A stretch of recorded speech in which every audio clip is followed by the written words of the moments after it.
नमस्कार, वंदे मातरम। विजय डेस्टिनेशन में आपका बहुत बहुत स्वागत है। इस निवेदन के साथ कि आप इस चैनल को सब्सक्राइब करें। हम आपको ये बताने जा रहे हैं कि जब मुलायम सिंह चीफ मिनिस्टर थे, मुलायम सिंह जब चीफ मिनिस्टर थे तो किस तरह की गुंडागर्दी इस प्रदेश सरकार में चलती थी। तो 2007 में भी मुलायम चीफ मिनिस्टर थे और उसके 6 महीने बाद इनकी गवर्नमेंट बदल गई थी, मायावती की गवर्नमेंट आई थी। तो क्या हुआ था कि जो अतीक अहमद हैं, जो मुलायम सिंह के ही करीबी हैं, हमेशा करीबी रह चुके हैं। अब जो ये अतीक अहमद को गुंडा या बदमाश बताते हैं, अखिलेश यादव और दूसरे लोग, तो ये इनकी ये छिपे हुए भेड़ी हैं, ये झूठे लोग हैं, ये समाजवादी पार्टी के झूठे लोग हैं। और मेरी निवेदन है कि पब्लिक से, जो यूपी में चुनाव आ रहे हैं, तो जो भी गलत छवि वाले लोग हैं, इन लोगों को ज़रूर हराओ, चाहे किसी भी पार्टी को हों, क्योंकि जो जराइम पेशा लोग होते हैं किसी के नहीं होते। और अतीक अहमद भी उनमें से ऐसा ही है। और बीएसपी ने और समाजवादी पार्टी ने हमेशा से ही गुंडागर्दी को प्रश्रय दिया है, क्योंकि अभी भी जो मुख्तार अंसारी के बड़े भाई अफजाल अंसारी है, वो सांसद हैं गाजीपुर से। तो नेचुरली बात है कि भाई अगर ऐसे हैं तो वो किस तरह के होंगे, आप समझ ही सकते हैं। तो आज हम एक ऐसी घटना को बताने जा रहे हैं जिसमें कि हॉस्टल से, जो मदरसा का हॉस्टल होता है, 2 मुस्लिम लड़कियों को अगवा कर लिया गया था। तो ये बात है 17 जनवरी 2007 की। इलाहाबाद में शहर के इतिहास की सबसे काली रात थी। ये करेली एक मदरसा है आउट स्कर्ट पे। तो उसमें मदरसे में 3 बंदूकधारी घुसे, लड़कियों के हॉस्टल में घुस गए और लड़कियों को उन्होंने सामने खड़ा किया, उनके नकाब उतरवाए और 2 लड़कियों को लेकर चलते बने। तो ये कौन लोग थे, ऐसा पता लगा कि ये लोग जो है अतीक अहमद के आदमी थे। तो इनकी पत्नी जो शाइस्ता परवीन है, अब ये कह रही है कि एमआईएम ज्वाइन करने के बाद जो है ये मुसलमान अपना झंडा खुद उठाएंगे। अरे ये तो पहले से ही पता है कि मुसलमान अपना झंडा खुद ही उठाते हैं, ये कोई दबी छिपी बात तो है नहीं। क्योंकि कुरान में लिखा हुआ है कि आप ना यहूदियों का, ना ईसाइयों का, ना दूसरे लोगों के साथ दोस्ती करो।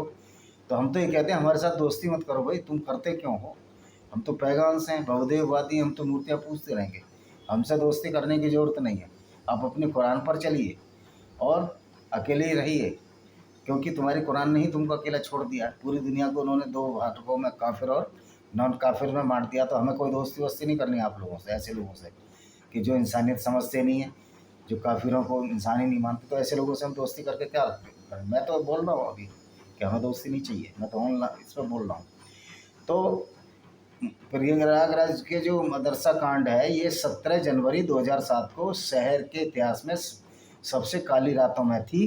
करेले के मदरसे में 3 बंदूकधारी घुसे और लड़कियों के हॉस्टल में ज़बरदस्ती घुस गए। लड़कियां एक कमरे में सो रही थी, तो सबको सामने खड़ा किया और उनके नकाब उतरवाए। इसके बाद 2 लड़कियों को हैवान उठा कर ले गए। 5 लोग थे।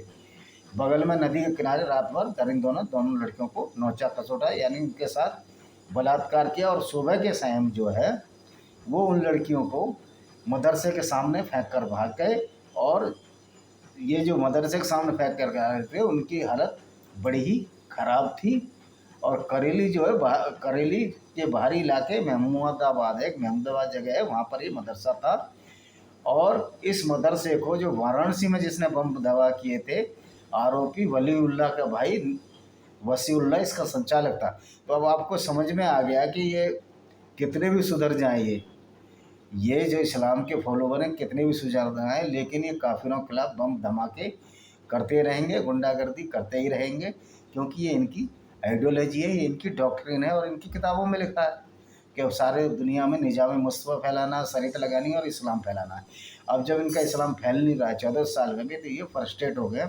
बल्कि हो इसका उल्टा रहा है, बहुत सारे लोग इस्लाम छोड़ रहे हैं और एक्स मुस्लिम के रूप में उनकी तादाद बढ़ती जा रही है। इवन पाकिस्तान में भी 80 लाख एक्स मुस्लिम है। अब कोई भी पढ़ा लिखा बच्चा इस चीज़ को नहीं मान सकता कि पृथ्वी घूम नहीं रही है, सूर्य उसके चारों तरफ घूम रहा है। तो ये कुरान की साइंस है। अगर ये कुरान की साइंस को पढ़ा लिखा व्यक्ति क्यों मानेगा? और ये बार बार धमकी देते हैं कि जो कुरान की आयतों को नहीं मानता वो यातना की आग में जल कर रहेगा।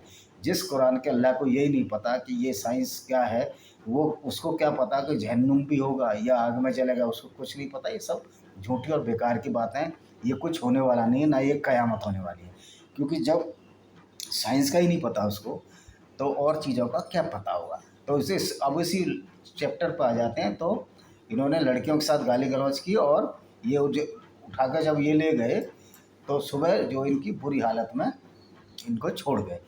तो शर्मनाक कांड को छुपाने की पुरजोर कोशिश की और इस समय चीफ मिनिस्टर कौन थे?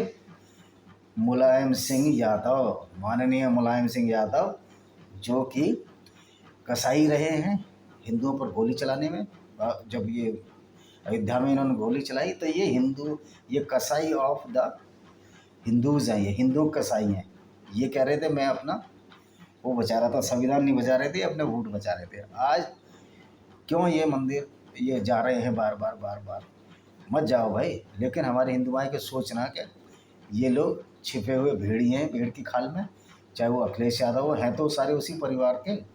तो इन लोगों को बिल्कुल चुनाव में हरा देना चाहिए, नहीं तो ये हिंदुओं के एक सबसे बड़े दुश्मन है और हिंदुओं को हरा कर ही ये आत्महत्या होगी अगर हम उनको वोट देते हैं। तो उसके बाद जो है फिर जब ये लड़कियों का बलात्कार हुआ तो इसको छुपाने की कोशिश की गई। मुलायम सिंह यादव थे कि अतीक अहमद उनका आदमी था और इसमें अशरफ के गुंडे थे, जो अशरफ जानते ही हो जिसने कि राजू पाल की हत्या की थी। तो हमारा पाल समाज से भी निवेदन है कि इन समाजवादी पार्टी को बिल्कुल वोट मत देना, क्योंकि इन्होंने देखो अतीक अहमद ने ही, अशरफ जो है उसका भाई था, उसने पाल समाज की वो की थी। और जो ये पाल समाज के लोग आज समाजवादी पार्टी में हैं, ये भी पाल समाज के से साथ गद्दारी कर रहे हैं। ये अपने फ़ायदे के लिए हो सकते हैं, लेकिन इनको वोट देना नहीं चाहिए अगर समाज में थोड़ी भी गैरत है समाज के लोगों में। तो ये इसमें जो है इतना दबाव दिया गया कि पुलिस ने, राजेश कुमार सिंह वहाँ के एसओ थे, उसने रिपोर्ट ही ढंग से नहीं लिखी और छेड़खानी का दर्ज कर लिया, जबकि उनके साथ रेप हुआ था। तो जब मायावती ने ऐलान कर दिया कि हम इसकी सीबीआई से जांच कराएंगे, तो सीबीआई से जांच कराएंगे, तो इसके बाद जो आनंद फानन में जब जगह जगह प्रदर्शन होने लगे तो लोग जुलूस निकालने लगे, सरकार बैकफुट पर आ गई और आनंद फानन में 5 रिक्शे और दर्जिया काम करने वालों को इन्होंने पकड़ के दिखा दिया। क्यों दिखा दिया? अब जो रिक्शे वाले हैं और जो बेचारे गरीब है दर्जी काम कर, उनके पास बंदूकें कहाँ से आई, उनके पास गाड़ियाँ कहाँ से आई, गाड़ियों में इनको ले गए थे। तो ये सब एक आई वास कहते हैं इसको, बेवकूफ़ बनाना लोगों को। और लोग बेचारे कम पढ़े लिखे हैं क्योंकि अभी देश में पूरी एजुकेशन नहीं आई, ये आईवास करते रहते हैं। मुलायम सिंह की पार्टी का ये काम है, ये आईवास करते रहते हैं। वैसे जातिवादी हैं घोर, लेकिन कहते हैं हम जातिवादी नहीं हैं, समाजवादी हैं। अगर ये समाजवादी हैं तो इनके पूरा घर का खानदान जो है पूरा राजनीति में है। और आप जान सकते हैं इनकी जो गुंडागर्दी है, आप इटावा में जाइए, सैफई में जाइए, ये गुंडावादी हैं और ये परिवारवादी हैं, समाजवादी नाम के ये चीज़ नहीं है। तो इन्होंने जो है ज़बरदस्ती जो है उन 5 लोगों को, बेचारे निर्दोषों को इन्होंने गिरफ्तार करा दिया। बाद में वो छूट भी गए। और उसके बाद जो है जब इतना विरोध बढ़ गया तो ये मुलायम सिंह ने सपा के वरिष्ठ नेता अहमद हसन को भेजा वहाँ और उन्होंने लड़की और घर वालों को 5-5 लाख का चेक देना चाहा, लेकिन वो इतने खुददार थे तो उन्होंने पैसे लेने से इनकार कर दिया। उसके बाद ये अतीक अहमद कोई चुनाव नहीं जीत सके। और रियल में ये लोग अभी भी, जो असुद्दीन ओवैसी है कह रहा हम मुख्तार अंसारी को भी टिकट देंगे, असुद्दीन ओवैसी ने बोला है, और अतीक अहमद को भी देंगे। तो अतीक ओवैसी भी एक तरह का गुंडे हैं, ये गुंडे लोग ही हैं, क्योंकि गुंडों को गुंडा ही सपोर्ट करता है। इनकी जो करैक्टर है वो आपको पता लगता है। तो बाद में ये मामला जो है सीबीआई ने इसका कहा ये हमारे स्तर का नहीं है, छोटा मामला, इनकार कर दिया। उसके बाद सीबीसीआईडी को दिया और इसके असली गुनहगार आज तक पकड़े नहीं जा रहे हैं। और थानेदार राजेश कुमार सिंह को बाद में सस्पेंड कर दिया गया था, लेकिन राजेश कुमार इनको सस्पेंड नहीं, इनको जेल में डालना चाहिए था। जितने भी COCT और पुलिस वाले हैं अगर अपराधियों के साथ मिलते हैं तो जेल में इनको डालना चाहिए था, लेकिन सस्पेंड कर दिया गया था। अब तो शायद वो रिटायर हो गए होंगे या कहीं भी होंगे, तो अभी भी उनके साथ केस बन सकता है। तो ये मुलायम सिंह ने जो है, मुलायम सिंह जी की भावना आपने देखी है, वो बोलते थे लड़कों से कभी कभी गलती हो जाती है। तो लड़कों से कभी कभी गलती हो जाती है, तो ये गलती अगर इनकी महिलाओं के साथ, इनके घर की स्त्रियों के साथ हो गई तो इनको कैसा लगेगा।